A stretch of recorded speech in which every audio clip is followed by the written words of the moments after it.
Terrence Miller adjusted the gold cufflink on his tailored sleeve. He was minutes away from signing a deal that would change his life. But as the hotel's heavy glass door swung open, his world stopped there. Amidst the swarming crowd was a woman in a stained, oversized coat. She was limping, pushing a rusted cart filled with cheap bottled water. Terrence's breath caught in his throat. It was Jada, the woman who had vanished without a trace 7 months ago. His eyes dropped to her waist, and his heart hammered against his ribs. Jada was heavily pregnant. She reached out with a trembling hand to hand a bottle to a stranger. On her wrist, a familiar V-shaped scar caught the morning light. She wasn't just hiding. She was struggling to survive.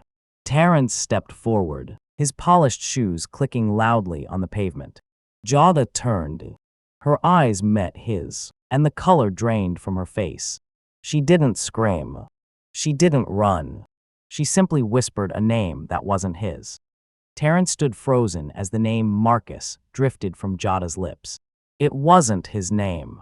It was the name of a man he didn't know. Jada's eyes, once filled with warmth and laughter, were now hollow and terrified. She didn't look at him like a lover. She looked at him like a ghost that had come to haunt her. Before Terrence could speak, Jada's hands gripped the handle of her rusted cart so hard her knuckles turned white. She didn't offer an explanation. She didn't ask where he had been for 7 months. Instead, she spun around and began to push the heavy cart away, her limp more pronounced with every frantic step. Terrence's polished shoes crunched over discarded plastic bottles as he followed her. Jada, stop. Look at me, he called out. But Jada didn't stop. She ducked into a narrow, shadowed alleyway behind the hotel, the wheels of her cart screeching against the damp pavement. Terrence reached out and caught the edge of the cart, forcing it to a halt. The metal was cold and slick with grime. Up close, the realities hit him harder. The oversized coat she wore was missing 2 buttons. Her fingernails were broken and stained with dirt. This was a woman who was living on the edge of survival. Who is Marcus? Terrence demanded, his voice trembling. Jada finally looked up, but she didn't answer. Her gaze flickered nervously toward the entrance of the alley, as if she were expecting someone to jump out from the shadows. She pulled a tattered envelope from her pocket and clutched it against her chest, hiding it from his view. Terrence noticed her breathing was shallow and fast. She wasn't just hiding from him, she was hiding from something else entirely. You shouldn't be here, Terrence, she finally whispered, her voice cracking. It's not safe. Not for you, not for him. She glanced down at her pregnant belly, then back at the street. Just then, a black sedan with tinted windows slowed down at the mouth of the alley. Jada's face went completely pale. She shoved the cart toward Terrence, using the momentum to slip deeper into the maze of backstreets. As Terrence struggled to steady the heavy cart, he noticed a small, folded piece of paper that had fallen from Jada's pocket. It wasn't a letter. It was a receipt from a private security firm, dated only 2 days ago. And the name on the bill wasn't Jada's. It was his mother's name. Terrence stared at the receipt in his hand. His mother's name, Gladys Miller, was printed in bold, cold letters. Next to it was a charge for discreet relocation services. His fingers shook, wrinkling the paper. He looked up at the luxury hotel looming over the alley. Just an hour ago, he was inside, drinking champagne that cost more than Jada's entire cart. Now, he was standing in the dirt, surrounded by the smell of rotting garbage and exhaust fumes. The contrast was sickening. He looked down at his own reflection in a muddy puddle. He wore a $3,000 suit and hand-stitched leather shoes. Jada was wearing a coat that looked like it had been pulled from a donation bin. She was carrying his child, yet she was selling water bottles for $1 just to eat. Terrence felt a wave of heat crawl up his neck. Was his mother responsible for this? Or was Jada playing a much deeper game? He didn't have time to think. The black sedan at the end of the alley began to move. It didn't drive away. It began to crawl forward, its engine humming like a predator. Terrence stuffed the receipt into his pocket and looked toward the maze of backstreets where Jada had disappeared. He didn't follow her. Instead, he walked back toward the hotel entrance. He needed to see his mother. Inside the lobby, the air was cool and smelled of expensive lilies. His mother, Gladys, was sitting in a velvet armchair, checking her diamond watch. She looked up and smiled, her face a mask of perfect composure. "Terrence, dear, you're late for the signing. Where have you been?" She reached out to brush a speck of dust off his shoulder, but Terrence stepped back. He pulled the crumbled receipt from his pocket and laid it on the small marble table between them. The smile on his mother's face didn't vanish. It sharpened. She didn't look surprised. She didn't look guilty. She simply picked up her gold pen and tapped it against the table. "I did what was necessary for this family, Terrence," she said calmly. "And if you knew what that girl was actually carrying in that envelope, you would thank me." Terrence opened his mouth to argue, but his phone buzzed. It was a text from an unknown number. It was a photo of Jada, taken only 30 seconds ago. She was sitting in the back of the black sedan, and the person driving wasn't a stranger. It was Marcus. Terrence's phone nearly slipped from his numb fingers. The image on the screen was crystal clear. Jada was in the back of the sedan, her face pressed against the glass, looking back at the alleyway. And Marcus, the man Terrence had trusted with his private security for 5 years, was behind the wheel.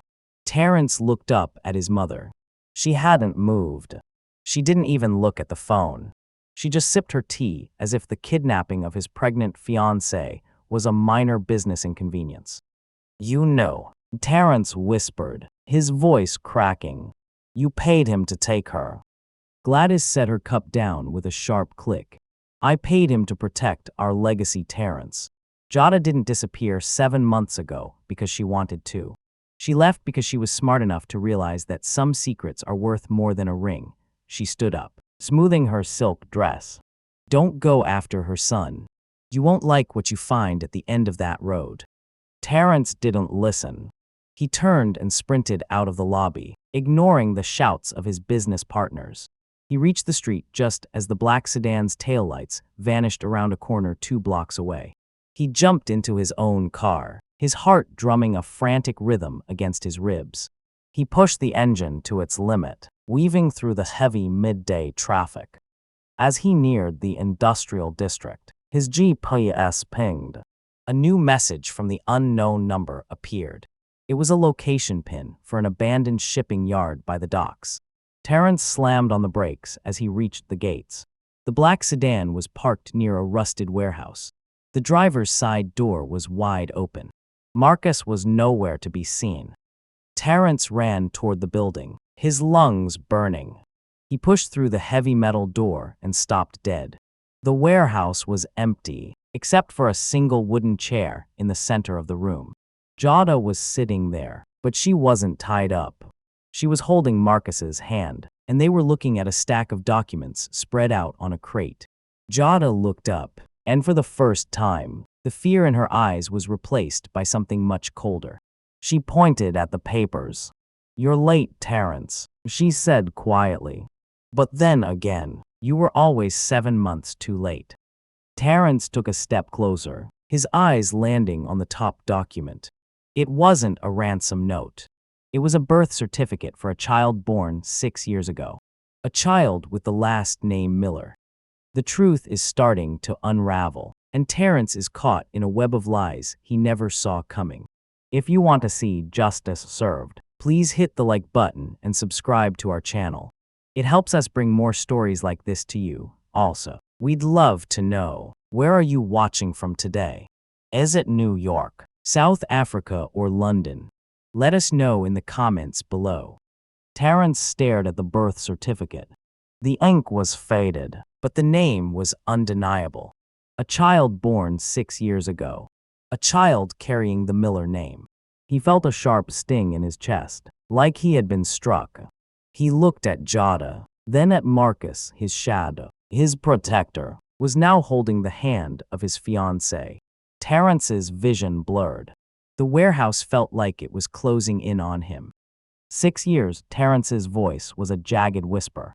"What is this, Jada?" Who is this child? He lunged forward, reaching for the papers, but Marcus moved faster. Marcus didn't draw a weapon. He simply stepped in front of the crate, his massive frame blocking Terrence's path. "Stand back, Terrence," Marcus said. His voice wasn't aggressive. It was weary. It was the voice of a man who had been carrying a heavy burden for far too long. Terrence's face twisted with rage. He swung a fist at Marcus, but the larger man caught his wrist with ease. Terrence struggled, his breath coming in ragged gasps. "You betrayed me. My mother paid you to protect her, not to steal her from me." Jada stood up slowly, her hand resting on her pregnant belly. She didn't look at Terrence with anger. She looked at him with pity. "Your mother didn't pay him to protect me, Terrence. She paid him to make sure I never made it to the hospital 6 years ago." The air in the warehouse turned ice cold. Terrence stopped fighting. He let his arm go limp in Marcus's grip. "What are you talking about?" Jada walked toward him, her limp more pronounced on the concrete floor. She pulled a small, silver locket from under her oversized coat. She opened it and held it out. Inside was a grainy photo of a little boy with Terrence's eyes and a wide, gap-toothed smile. "This is Ojai," Jada said. "He's 6. And he's the reason I ran away. Not because I didn't love you, but because I realized that in your family, being a miller is a death sentence for anyone who doesn't fit your mother's plan." Terrence shook his head, his mind spinning. "If he's 6, where is he now? Why are you selling water on the street?" Jada's eyes filled with tears, but she didn't let them fall. She pointed to a second document on the crate. It was a legal notice of eviction, but not for a house. It was for a specialized medical facility. "Because your mother found him, Terrence, and she stopped the payments for his heart surgery." Suddenly, the warehouse door groaned open. A group of men in dark suits stepped inside. They weren't looking at Terrence. They were looking at the crate.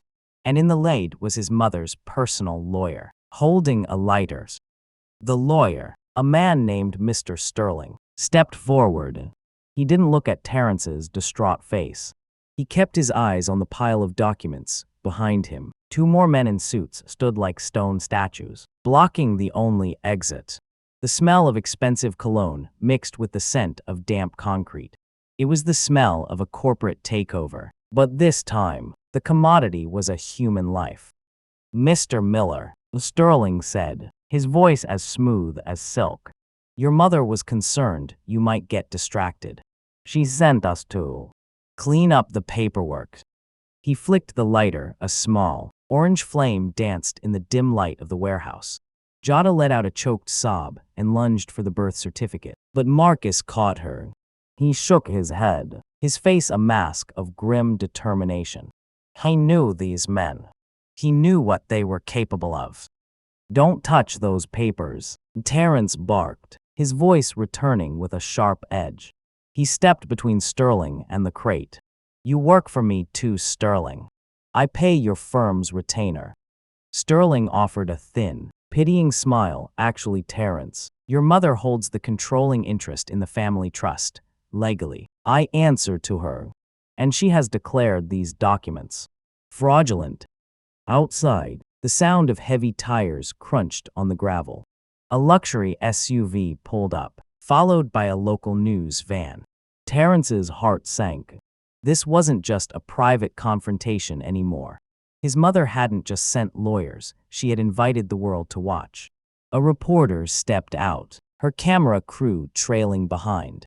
She began speaking into a microphone, her voice echoing into the warehouse. "We are live at the docks, where sources say a prominent businessman is being extorted by a former associate." Terrence felt the heat of shame crawl up his neck. The world was watching him stand in a filthy warehouse next to a woman in rags. He looked at Jada.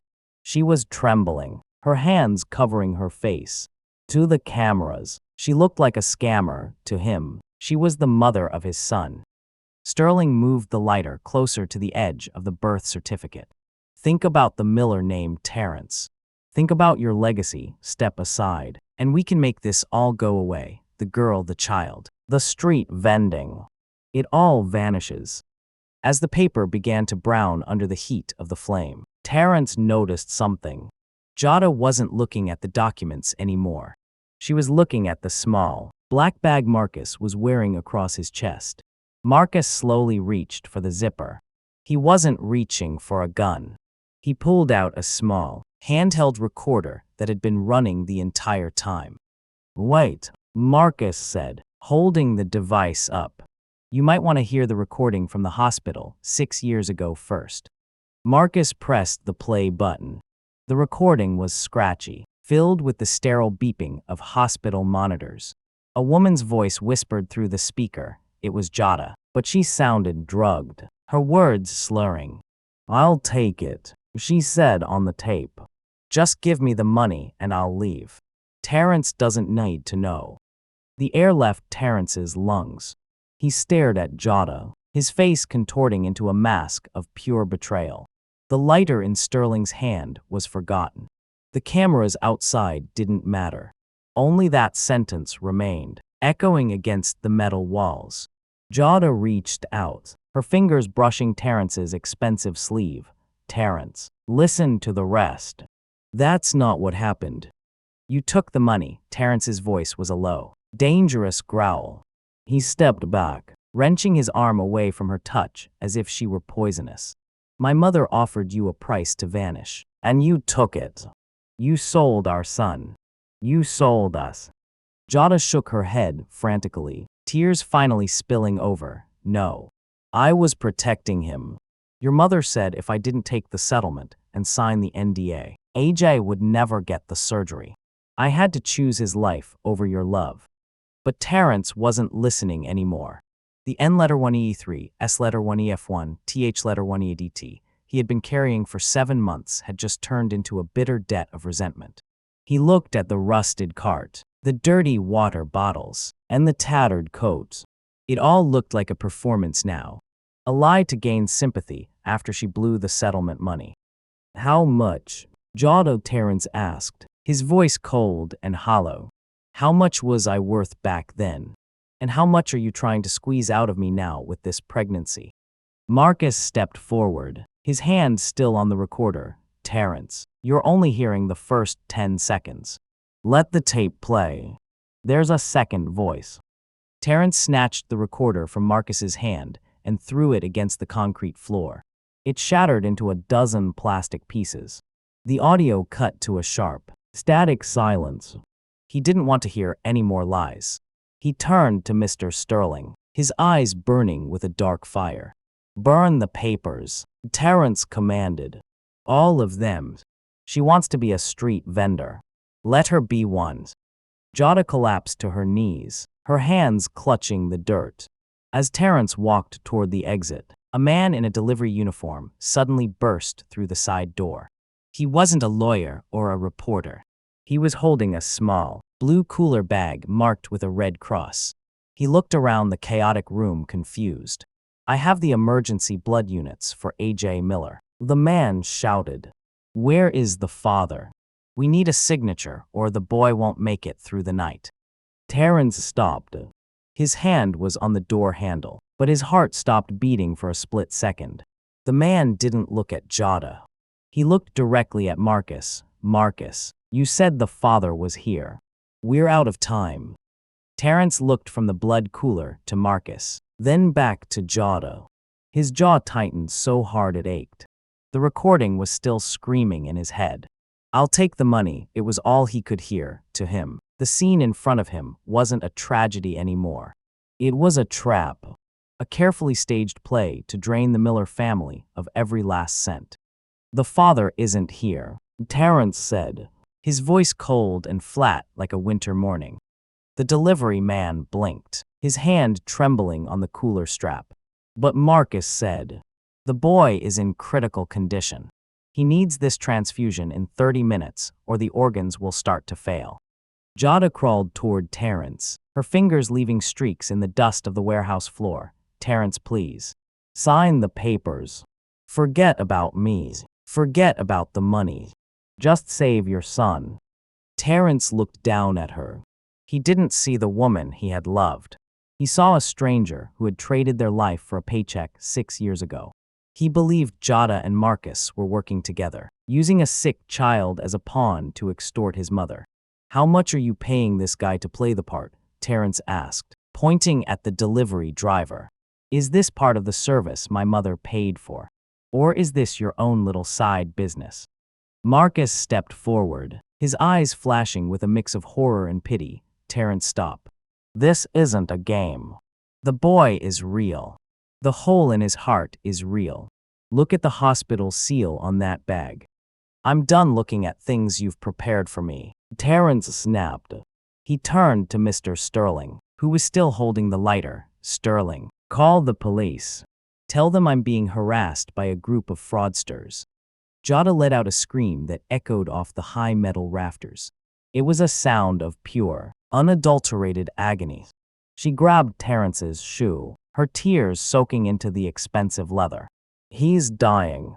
AJ is dying because of your pride." Terrence kicked his foot free, stumbling back toward the door. He didn't look back. He didn't want to see the blood cooler or Jada's desperate face. He stepped out into the bright sunlight, the cameras flashing in his eyes. He pushed past the reporters and climbed into his car, locking the doors. As he sped away, he looked in the rearview mirror.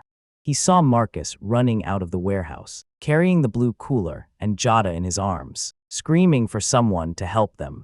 Terrence reached into his glove box to find a cigarette to calm his nerves. His fingers brushed against a small, velvet box he had forgotten was there.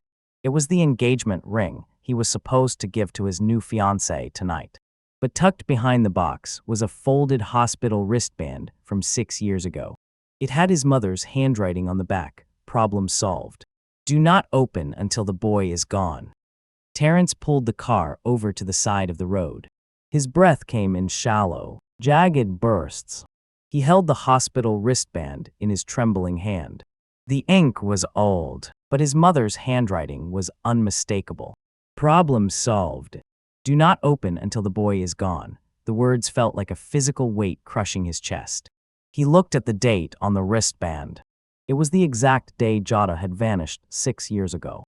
He didn't find a cigarette in the glove box. Instead, he found a small, voice-activated recorder hidden deep in the corner, taped to the back of the velvet ring box. It was a Miller family backup, something his father had always used for business deals. Terrence pressed the button. The voice that filled the quiet car wasn't Jada's. It was his mother, Gladys. "I don't care if the girl survives the delivery." Gladys's voice was sharp and cold. "But the boy has a defect. He is an embarrassment to our bloodline, Marcus. You will tell her the baby died. If she stays, she gets nothing. If she leaves now, I will pay for her silence. Tell her it's Terrence's wish. Tell her he never wants to see her again."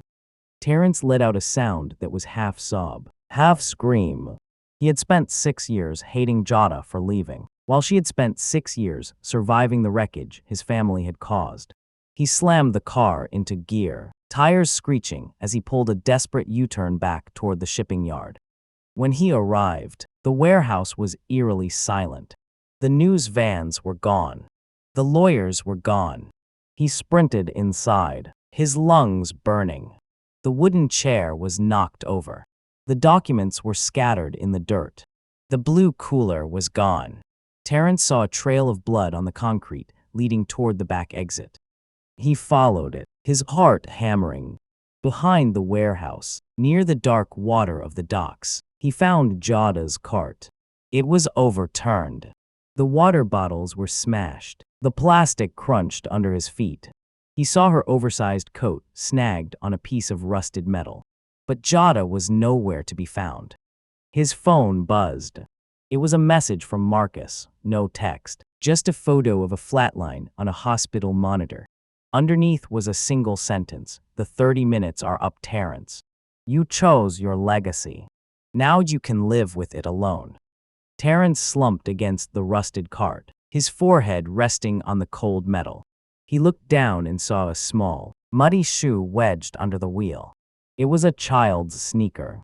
As he picked it up, He noticed a GPS tracker stuck to the bottom of the shoe. It wasn't Marcus's tracker. It was his mother's. And the red light on it was still blinking. He realized then that his mother didn't just want the boy gone. She wanted to make sure Terrence never found where they were taking him. Terrence's fingers brushed the blinking red light on the child's sneaker. It wasn't just a tracker. It was a transmitter.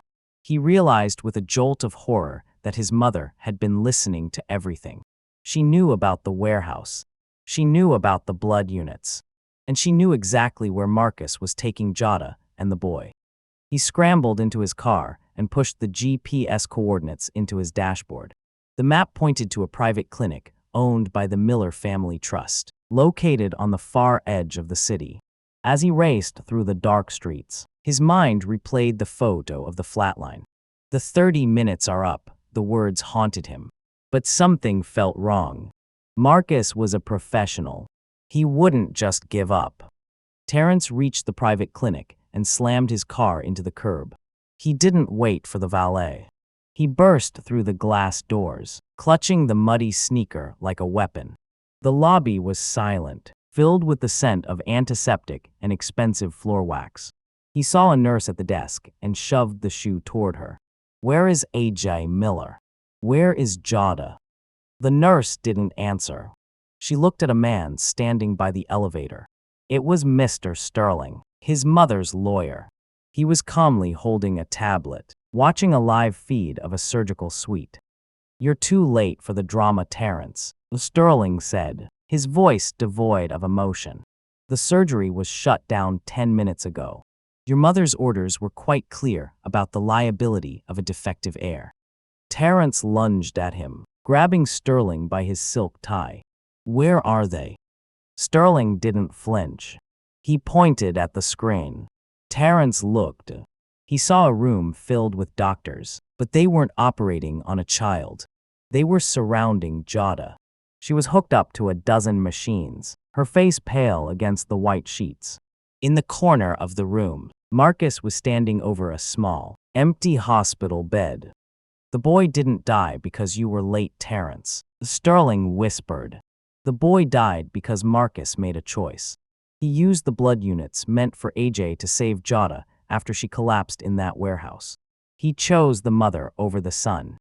Terrence felt his knees buckle. The flatline Marcus had sent wasn't a lie. It was a sacrifice. But as Terrence stared at the empty bed, he noticed a small, rhythmic movement under the heavy blue blanket. A tiny hand reached out, clutching a worn-out teddy bear. Terrence realized Marcus hadn't sent a photo of AJ's flatline. He had sent a photo of the monitor Gladys was watching from her mansion.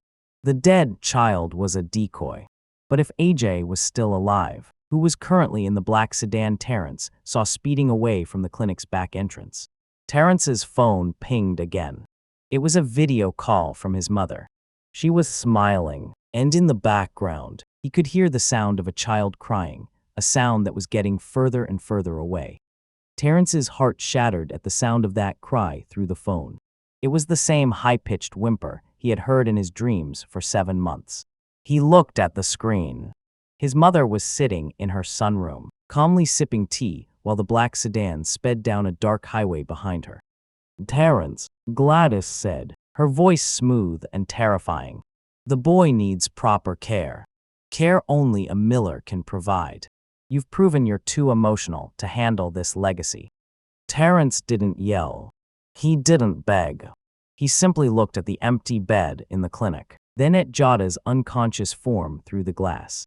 He realized his pride had been his mother's greatest weapon. He had spent years believing he was the one in control, while she had been moving him like a piece on a board. He reached into his pocket and pulled out the muddy sneaker. He gripped it so hard the plastic transmitter snapped.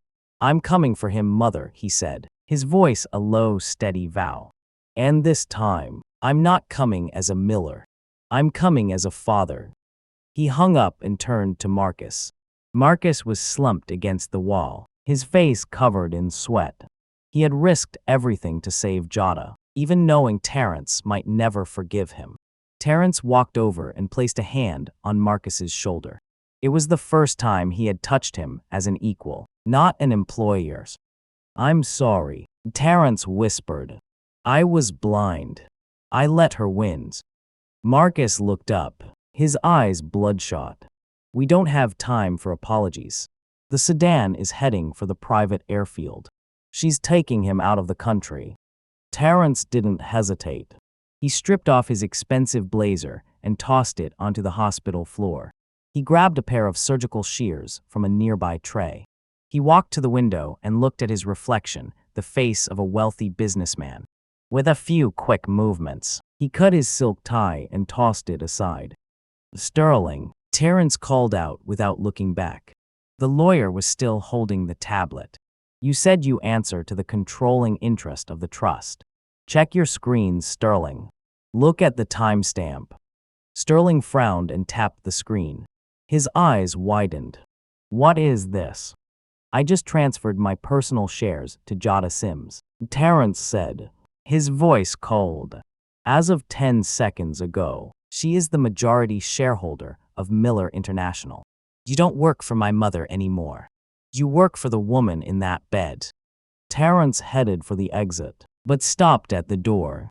He saw a small, silver key glinting in Marcus's hand. "Take my car," Marcus said. "The black one in the back. It's not registered to the family." Terrence took the key, but as he stepped into the hallway, he saw something that made his blood run cold. A line of police officers was entering the lobby, led by his mother's head of security. And they weren't looking for Marcus. They were holding a warrant for Terrence's arrest. Terrence watched the officers flood the lobby. Their boots clicked sharply on the polished marble. His mother had played her final card. She had filed a report claiming he was mentally unstable and a danger to himself. It was the ultimate corporate move to lock him away while she spirited his son across the border. "Mr. Miller, please come with us," the lead officer said, his hand resting on his holster. Terrence didn't run. He didn't fight. He looked at Mr. Sterling, who was still staring at the share transfer on his tablet. "Sterling," Terrence said, his voice echoing in the quiet hall. "You are now representing the majority owner of this company. Tell these officers about the kidnapping of A.J. Miller." Sterling hesitated for a fraction of a second. Then, he adjusted his glasses and stepped forward. "Officers, this warrant is based on a false report filed by a minority shareholder. My client, the CEO, has evidence of a serious crime in progress." In that moment of confusion, Terrence slipped through the side service door. He sprinted toward the back parking lot where Marcus's unmarked car was waiting. He jumped into the driver's seat and slammed the door. The engine roared to life. He didn't head for the main gates. He drove straight through the wooden fence of the clinic, the splinters flying past his windshield. He checked his phone. The sedan's GPS signal was flickering near the private airfield. He pushed the pedal to the floor. Rain began to lash against the glass, blurring the world outside. He had 10 minutes before his mother's jet took off. As he neared the airfield, he saw the black sedan parked near a small, white plane. Its engines were already whining, ready for departure. Terrence didn't slow down. He steered his car directly toward the nose gear of the plane. He slammed on the brakes at the last second, skidding across the wet tarmac and blocking the aircraft's path. The plane's door stayed shut. Terrence stepped out of the car, drenched in rain. He held up the muddy sneaker, the red light still blinking. Suddenly, the plane's door creaked open. But it wasn't his mother who stepped out. It was a woman in a flight attendant's uniform, carrying a bundle wrapped in a blue blanket. She looked terrified. He stopped breathing. She screamed over the roar of the engines. "The medicine. It's not working." Terrence lunged forward, but a hand grabbed his shoulder from behind. It was his mother. She had arrived in a separate car. She wasn't looking at the sick child. She was looking at the briefcase in the flight attendant's hand. "Give me the documents first," Gladys demanded. Terrence realized then that the medicine was never meant to save AJ. It was meant to keep him quiet until they were over the ocean. Terrence didn't look at the briefcase. He didn't look at the planes. He lunged past his mother and snatched the blue bundle from the flight attendant's arms. AJ was small, much smaller than a 6-year-old should be. His skin was gray, and his lips were tinged with blue. Terrence pressed his ear to the boy's chest. Silence. "Get back in the car," Gladys screamed, her voice cracking under the rain. "Terrence, think about the stock price. If the press sees you like this, we lose everything." Terrence ignored her. He laid AJ on the wet tarmac and tilted his head back. He remembered the basic first aid he'd learned years ago. 2 fingers on the tiny chest. "Press, press, press," breathe AJ. "Breathe for Daddy," he whispered. His tears mixed with the rain, dripping onto the boy's pale forehead. Behind them, the sound of sirens tore through the air. 3 police cruisers and an ambulance screeched onto the airfield, led by Mr. Sterling. The lawyer wasn't holding a tablet anymore. He was holding a legal injunction. Gladys tried to reach for the briefcase one last time, but an officer stepped in her path. "Mrs. Miller, you are under investigation for child endangerment and corporate fraud," the officer said. The handcuffs clicked shut over her thin, silk-covered wrists. She didn't cry. She just looked at Terrence with a cold, hollow stare. Suddenly a small, jagged gasp broke the silence. AJ's chest jerked, he coughed, a thin trail of clear liquid trickling from his mouth. His eyes fluttered open. They were the exact same shade of brown as Jada's. He looked up at Terrence, confused and weak. "Daddy," the boy whispered. Terrence sobbed, pulling the boy into his chest. He didn't care about the tarmac. He didn't care about his ruined empire. He held his son until the paramedics took over. 2 weeks later, the sun was shining over a small, quiet house far from the city. Jada was sitting on the porch, her hand resting on her growing belly. She was no longer wearing an oversized coat. OJ sat at her feet, playing with a new teddy bear. Terrence walked out of the house, carrying 3 bottles of water. He handed one to Jada and sat on the wooden steps. He wasn't wearing a suit. His hands were calloused from fixing the porch fence. "The board wants you back, Terrence," Jada said quietly, looking at the legal papers on the table. "Sterling says the company is yours if you want it." Terrence looked at his son, then at the woman who had survived 7 months of hell for their family. He picked up one of the water bottles. It was the same brand Jada used to sell on the street. He looked at the label and noticed a small, handwritten note tucked inside the plastic sleeve. It was from Marcus. It said the warehouse wasn't the only place she kept secrets. "Look under the floorboards of the old house." Terrence's heart skipped a beat. He looked at Jada, but she was smiling at the horizon. Some truths had been found, but the biggest secret of all was still buried. Every child deserves a father who chooses them over a kingdom. If this story touched your heart, please like and subscribe to join our family. It helps us share these lessons with the world. We want to hear from you. If you were Terrence, could you ever truly forgive your mother? Or are some betrayals too deep to heal? Let us know your thoughts in the comments below.